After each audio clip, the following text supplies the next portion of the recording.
क्योंकि रूस के विक्ट्री डे के दिन ही पुतिन मारियोपोल पर कब्जे का जश्न मनाना चाहते हैं। और रूस यूक्रेन के बीच जंग 2 महीने से लगातार जारी है। रूस की बमबारी में यूक्रेन के कई शहर खंडहर हो चुके हैं। वहीं रूस रिहायशी इलाकों में भी बमबारी करने से अब चूक नहीं रहा है, जिसकी वजह से यूक्रेन से लोगों का पलायन लगातार जारी है। यूक्रेन की कुल आबादी 4 करोड़ के आसपास की है, जबकि अब तक वहां पर 57 लाख लोग पलायन भी कर चुके हैं। और मैप के जरिए भी हम आपको समझाएंगे कि आखिर वो कौन कौन से इलाके हैं, कौन कौन से क्षेत्र हैं जहां पर सबसे ज्यादा पलायन इस वक्त हुआ है, क्योंकि कहा जा रहा है 57 लाख से भी ज्यादा ऐसे लोग हैं जो पलायन इस वक्त कर चुके हैं। ये आंकड़ा आप देख लीजिए एक बार। यूक्रेन की कुल आबादी 4 करोड़ के आसपास है और पलायन का जो आंकड़ा है वो 57 लाख का आंकड़ा है। सबसे ज्यादा तबाही इस वक्त अगर आप देखेंगे तो जो ईस्ट के क्षेत्र हैं वहां पर देखने को मिल रही है। और इन्हीं क्षेत्रों से, इन्हीं तमाम क्षेत्रों से लोग पलायन कर रहे हैं। और पलायन करके जा कहां रहे हैं?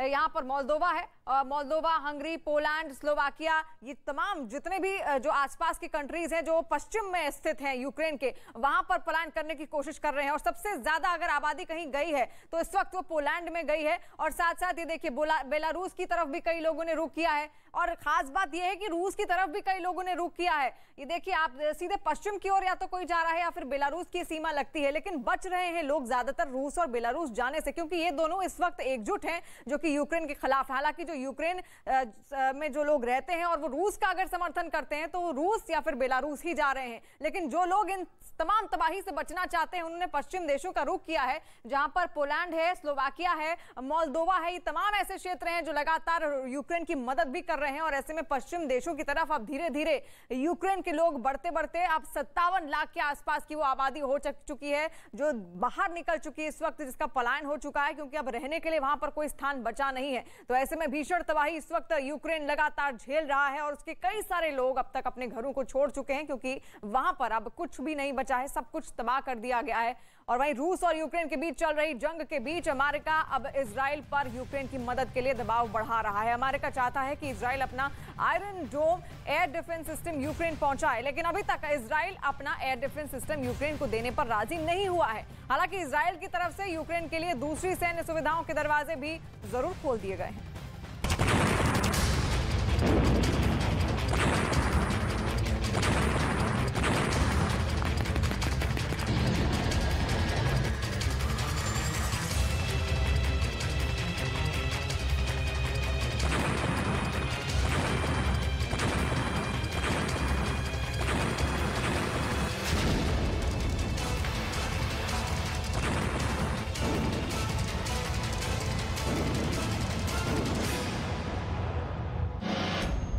मई से पहले अमेरिका की बड़ी चाल, रूस के खिलाफ इजराइल की शक्ति का इस्तेमाल।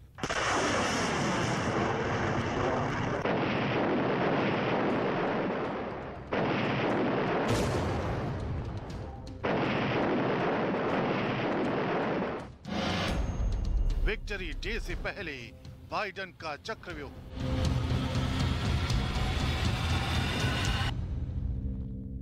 अमेरिका किसी भी कीमत पर इस जंग में रूस को घुटनों के बल लाना चाहता है। अमेरिका किसी भी कीमत पर यूक्रेन की विजय देखना चाहता है और इसके लिए अमेरिका न सिर्फ खुद यूक्रेन की मदद कर रहा है, बल्कि पश्चिमी देशों और यूरोप पर भी लगातार यूक्रेन की मदद के लिए दबाव बना रहा है। रूस के साथ सीधी जंग न छिड़े, इसलिए अमेरिका परोक्ष रूप से वो सब कुछ कर रहा है, जिसके बूते रूस के लिए जंग लगातार मुश्किल भरी होती जा रही है। इसी कड़ी में खबर अब ये आ रही है कि अमेरिका ने इजराइल पर यूक्रेन को वो एयर डिफेंस सिस्टम देने का दबाव बनाया है, जिसे दुनिया का बेहद ताकतवर एयर डिफेंस सिस्टम माना जाता है।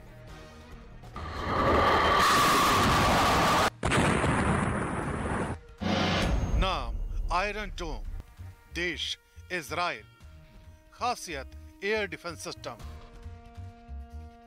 अमेरिका चाहता है कि यूक्रेन को ताकत देने के लिए इजराइल अपने एयर डिफेंस सिस्टम आयरन डोम को यूक्रेन में तैनात कर दे। हालांकि इजराइल अभी तक इस एयर डिफेंस सिस्टम को कीव पहुंचाने पर राजी नहीं हुआ है, लेकिन अमेरिकी दबाव के चलते इजराइल के स्टैंड में बदलाव जरूर देखा जा रहा है। खबर है कि इजराइल के जो हथियार यूरोप के देशों के पास पहले से हैं, अब उन्हें कीव भेजने पर कोई रोक नहीं है। हालांकि पहले इस पर तस्वीर साफ नहीं थी, लेकिन अब कुछ यूरोप के देशों ने इस पर सफाई दी है, जिसके पीछे अमेरिका के दबाव को ही वजह माना जा रहा है। हालांकि यूरोप के देशों ने जो बयान दिए हैं, उसमें भी आयरन डोम के बारे में कुछ नहीं कहा गया है, जबकि एस्टोनिया की तरफ से साफ किया गया है कि वो इस मामले में पूरी तरह आजाद है। मतलब इजराइल से लिए गए हथियार वो कीव भेजें या ना भेजें, ये पूरी तरह उनका फैसला होगा। एस्टोनिया ने इजराइल की ब्लू स्पीयर एंटी शिप मिसाइलों का तो जिक्र भी किया।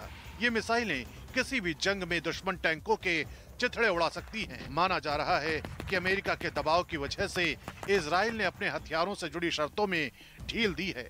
वहीं बड़ी संख्या में सैनिकों के हेलमेट और बुलेट प्रूफ जैकेट भी इजराइल की तरफ से यूक्रेन पहुंचाए जाने की खबर है, लेकिन आयरन डोम पर अब तक इजराइल तैयार नहीं हुआ है।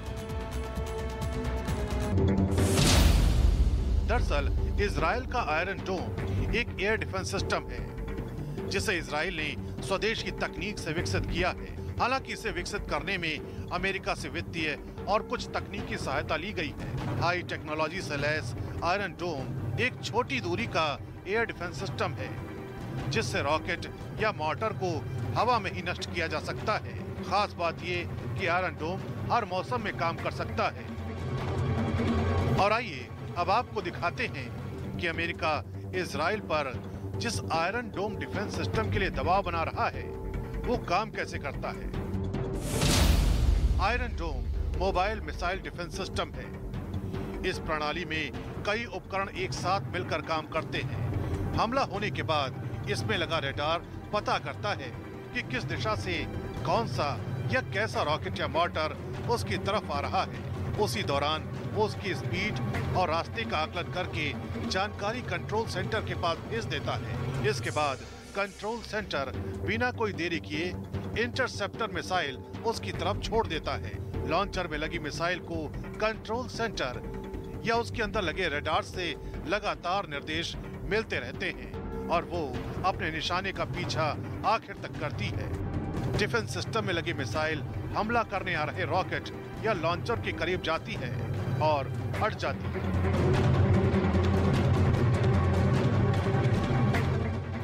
लेकिन आयरन डोम का काम यही खत्म नहीं होता। इसके बाद वो रेंज और निशाने पर लिए गए इलाके की दिशा की जांच करता है और वार्निंग सायरन बजाता है। सायरन बजाने के साथ ही स्थानीय लोगों के पास सुरक्षित स्थानों पर जाने के लिए 30 से 90 सेकंड का वक्त होता है। दरअसल इजराइल के इस एयर डिफेंस सिस्टम का मुख्य लक्ष्य मिसाइल को आबादी वाली जगहों से दूर ले जाना होता है, ताकि जमीनी स्तर पर कम से कम नुकसान हो। यही वजह है कि अमेरिका चाहता है कि यूक्रेन को भी आयरन डोम सिस्टम हासिल हो, ताकि वो रूस पर पूरी ताकत के साथ पलटवार कर सके।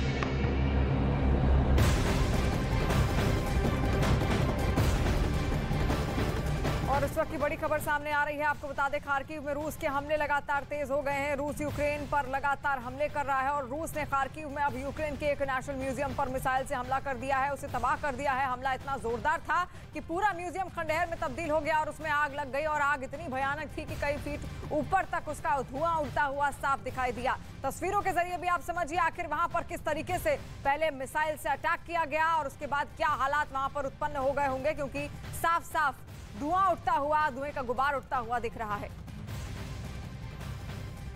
और भारत की बड़ी financial subscription service money control pro special offer के साथ अपनी तीसरी वर्षगांठ मना रही है। रोजाना सिर्फ ₹1 में मनी कंट्रोल प्रो सब्सक्राइब करें और 1 लाख रुपए से ज्यादा के ऑफर पाएं।